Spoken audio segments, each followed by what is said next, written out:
Hello guys, welcome to another video.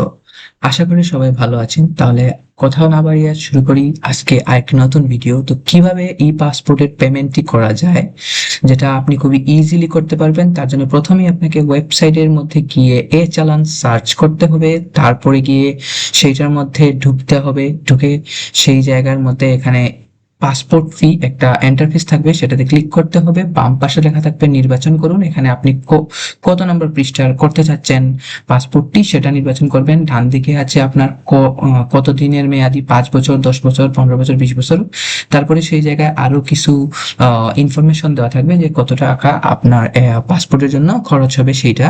তারপরে একটু নিচের দিকে স্ক্রল করবেন, সেখানে আপনি দেখতে পারবেন যে যদি জন্ম নিবন্ধন বা এনআইডি দিকে করে থাকেন তাহলে আপনার এনআইডি নাম্বারটি দিয়ে দিবেন।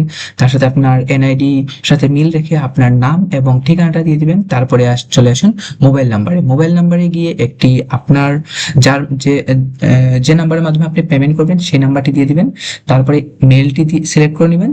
তারপরে নিচে আপনি চান মোবাইল ব্যাংকিং করতেন তাহলে মোবাইলের মাধ্যমে দিতে পারবেন। আবার যদি চান যে আপনি বিকাশ, নগদ, রকেট তার মাধ্যমে আপনি দিতে পারবেন। তার সাথে গিয়ে আপনি সেখানে পাসপোর্ট, ক্রেডিট কার্ড এইসব মাধ্যমে দিতে পারবেন। তাহলে আমি যেহেতু কোনো নাম্বার সিলেক্ট করিনি তার জন্য আমাকে এখানে কোনো ইন্টারফেস আসেনি।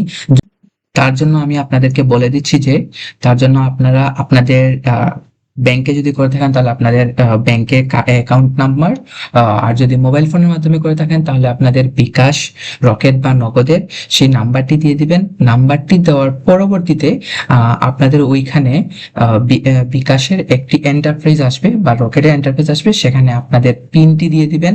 পিনটি দেওয়ার পরে আপনাদের অ্যাকাউন্ট থেকে টাকাটি কেটে নেওয়া হবে এবং আপনাদের চালানটা দিয়ে দেওয়া হবে এবং ই পাসপোর্টের পেমেন্টটা সম্পূর্ণভাবে হয়ে যাবে। ধন্যবাদ আমাদের সাথে থাকার জন্য।